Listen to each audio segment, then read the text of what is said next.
સાથે સમાચાર આણંદથી પ્રાપ્ત થઈ રહ્યા છે। આણંદથી સમાચાર સામે આવી રહ્યા છે। આણંદમાં શાળા પ્રવેશોત્સવની સાયકલ ધૂળમાં જોવા મળી છે।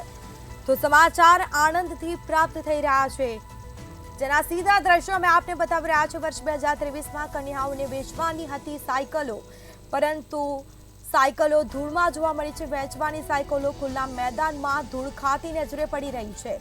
2024ના શાળા પ્રવેશોત્સવ બાદ પણ સાયકલો ધૂળ ખાતી નજરે પડી રહી છે।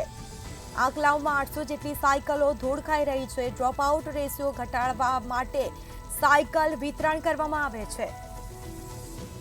તો વધુ વિગતો સાથે સંવાદદાતા સપન પટેલ ફોન લાઈન પર જોડાઈ ગયા છે। જી, આણંદમાં શાળા પ્રવેશોત્સવની સાયકલો ધૂળ ખાતી નજરે પડી રહી છે, શું માહિતી?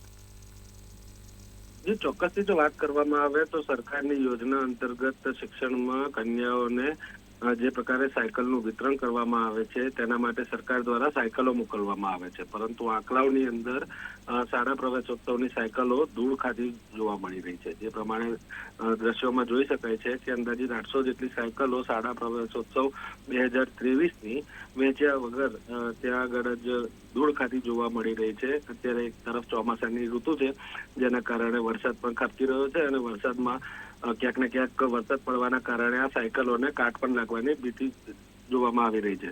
જે પ્રકારે વાત કરવામાં આવે તો માધ્યમિક કેળવણી મંડળ આંકલાઓ સંચાલિત જે SD પટેલ આર્ટ્સ અને SD પટેલ કોમર્સ કોલેજ છે તે જગ્યા પર આ સાયકલો જોવા મળી રહી છે। જી બિલકુલથી તમામ જાણકારી આપવા બદલ આપનો આભાર।